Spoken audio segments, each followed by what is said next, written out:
Well, our aim is to de-escalate tensions in the region and actually restore stability back to the area. We faced an escalating series of attacks from the Houthis on commercial shipping, including an attack on Royal Navy warship. That's unacceptable. It's right that we took proportionate targeted action against military targets to send a strong message that that behaviour is unacceptable. It was a last resort. It came after the end of exhaustive diplomatic activity, including a UN Security Council resolution, and now I think it's incumbent on the Houthis to recognise the international condemnation for what they're doing and desist. But we, of course, will not hesitate to protect our security where required. Or further action if required. As I said, we will not hesitate to ensure the security and safety of British people and our interests and our assets.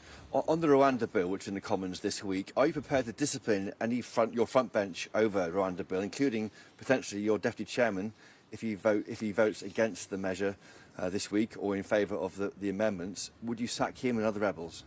The Conservative Party are completely united in wanting to stop the boats.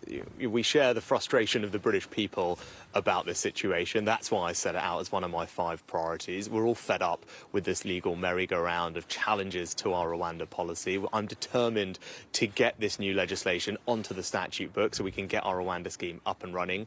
We've made good progress so far, thanks to the hard work of many, which means that the numbers of arrivals are down by over a third last year. That shows the plan is working. But in order to finish the job, we do need a deterrent like Rwanda, and that's why I'm determined to do everything I can to get this bill, which is, by the way, the toughest piece of migration legislation that Parliament has ever seen, onto the statute books so we can finally grip this problem. And on the rebels, any action against them? I'll say, look, of course, I'm talking to all my colleagues, but I know everyone's frustrated. I'm frustrated about this situation, and they want to see an end to the legal merry-go-round. I'm confident that the bill we've got is the toughest that anyone's ever seen, and it will resolve this issue once and for all. Just finally, on the YouGov polling in today's Daily Telegraph, it says your party's facing a 1997-style election wipeout. What's your response, and how can you turn it around? There have been lots of polls over the last year. There'll be hundreds more polls. The only one that matters is the one when the general election comes. And the choice of that election is clear. It's to stick with our plan that is working. It's delivering change for people, ensuring that they can have the peace of mind that there's a brighter future for their children, that we can have renewed pride in our country. Or the alternative,